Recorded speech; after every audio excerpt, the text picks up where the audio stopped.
Traditionally, the largest Mazda SUV you could buy was the CX-5. But not now, because this is the new CX-60. Now, it's an important car for many reasons. Firstly, it's larger than the CX-5. Secondly, it introduces Mazda's first ever plug-in hybrid powertrain. And thirdly, it's a car that's designed to push Mazda more premium. Let's see if it's got what it takes.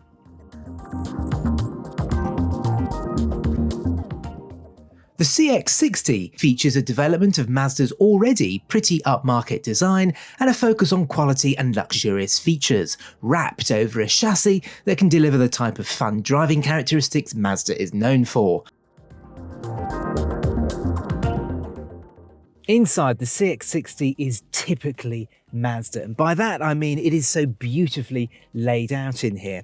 The quality is fantastic too, and the CX-60 has also got a big advantage when it comes to its rivals, and that's the level of standard equipment in here. Even the basic level car comes with LED headlights, 18-inch alloy wheels, black leather upholstery, heated front seats, a heated steering wheel, an electric tailgate, a reversing camera, a 12.3-inch screen in front of you, and another 12.3-inch screen for the infotainment system. This is the mid-spec Homura version, and that adds a Bose stereo system and something called driver personalization system. Now, to cut a long story short, all you need to do is to input your height into the infotainment system, and then the car works out the perfect driving position for you. The last thing I want to talk about is that infotainment system. Now, as standard, you get these twin 12.3-inch screens. They are fantastic, actually. The level of clarity is superb. And Mazda is very good at sticking to the basics. So to operate that screen, you use a rotary dial down here. Now, I like these kinds of systems because it is far less dangerous, I think, than prodding around on a touch screen. Now, it works perfectly. That is, except the Apple CarPlay. Now, this car gets wireless Apple CarPlay and Android Auto as standard, but because you can only operate that screen with this rotary dial, it means you have to operate your smartphone mirroring with it as well, and it can get just a little bit too clunky. But apart from that, this is a lovely interior to spend your time in.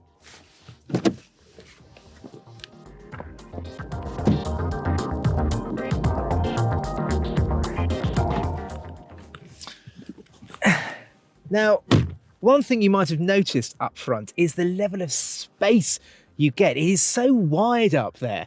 Now, in the back, it's not quite the same story. Now, there is plenty of shoulder room. You could fit 3 people back here at a push, but that seat is set up in my driving position.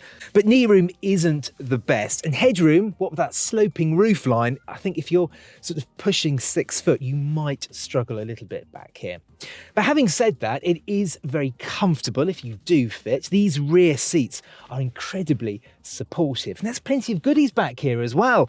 There are heated rear seats. There are twin USB-C charging points down there. And not only that, but there's also a little 3-pin socket down there as well. Quite a handy little touch, that.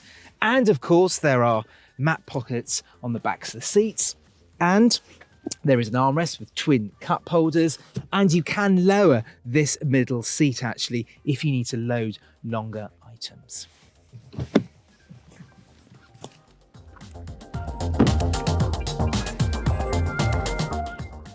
Boot room stands at 570 litres, expanding to 1726 with the seats down, which is more space than an Audi Q5 and a BMW X3. There are little storage pockets, a 12-volt socket, and the tow bar is a semi-electrically deployable one with a button on the side of the boot area and costs just over £1,100.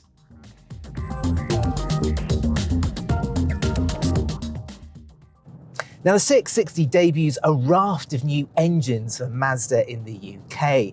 There's a 3.3-litre straight-six diesel available in 2 states of tune, 200 horsepower, which is pretty small by modern day standards, and then 254 horsepower.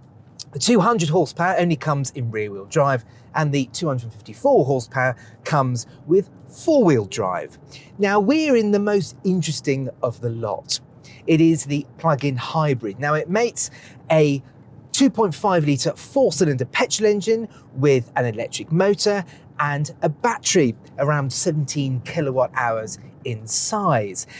In this, guys, this is the most powerful production car Mazda has ever built, with 327 horsepower, and it's mated to four-wheel drive. Coming along later in 2023 will be a brand new 3-litre straight-six petrol. The plug-in hybrid and the two diesels, they all have the same towing limit, so you don't have to choose between company car tax friendly plug-in hybrid power or traditional diesel power to tow your Caravan.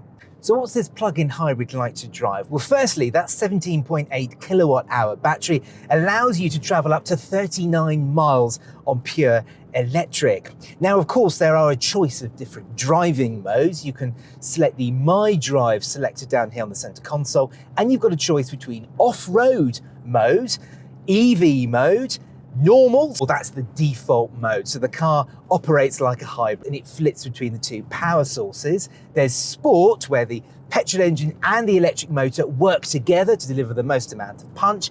And interestingly, there's a towing mode. Again, the car works out the best power at any given moment. Now, with 329 PS, this car is pretty quick. 0 to 62 takes under 6 seconds. And as soon as you put your foot on the throttle, the car really does pick up speed pretty impressively.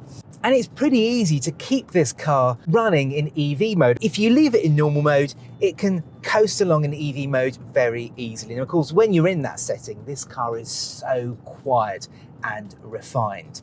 Now, there are only two drawbacks with this powertrain. Firstly, once you have exhausted all of your battery power, you are solely reliant on that 2.5 litre four-cylinder petrol engine. And much like it is in the Mazda CX-5, it isn't the most refined of engines. It can get a little bit coarse. And the other downside is the amount of electric miles that you get. Now, 39 miles is not bad by any means, but this car's key rivals can go a little bit further. No matter whether you go for the diesel, petrol or plug-in hybrid power, you will be treated to a lovely handling car. This is a big SUV, but it really doesn't feel it. It has the driving characteristics of a far smaller SUV, and in typical Mazda style, this is a real hoot to drive. Firstly, the steering, it is so precise, it is so well weighted, and you can just thread this car on twisty country roads like we are now, and you've just got pure confidence. Secondly, the chassis is really geared up to entertaining driving, but when you're not barreling along a country road, this car is so serene, it's so well planted, and just so relaxing to drive. Once hitched up, we selected towing mode and found the car prioritised petrol power over electric, which highlighted how coarse the four-cylinder engine is when pulling a heavy load. Electric assistance was minimal. Moreover, the car felt slightly sluggish from standing starts on flat surfaces. EV mode gave better acceleration and refinement, but the only problem with EV mode is the car is in rear-wheel drive configuration. Aside from the engine feeling a bit strained, the CX-60's fine qualities when driving solo were highlighted when towing. Other observations were excellent 360-degree cameras, good wide-view rear-view camera, and mirrors that allowed towing mirrors to be easily attached.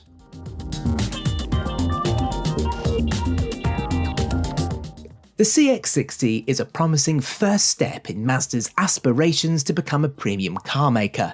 This PHEV model is a tempting proposition, not least because it's significantly cheaper than its nearest competition, but also because it doesn't dampen any of the fine driving characteristics Mazdas have long been known for. While it loses some scores for outright towing ability, the PHEV could be a great choice for those who take their car on the occasional touring holiday. But the CX-60 PHEV is a strong proposition in a growing selection of electrically assisted large SUVs.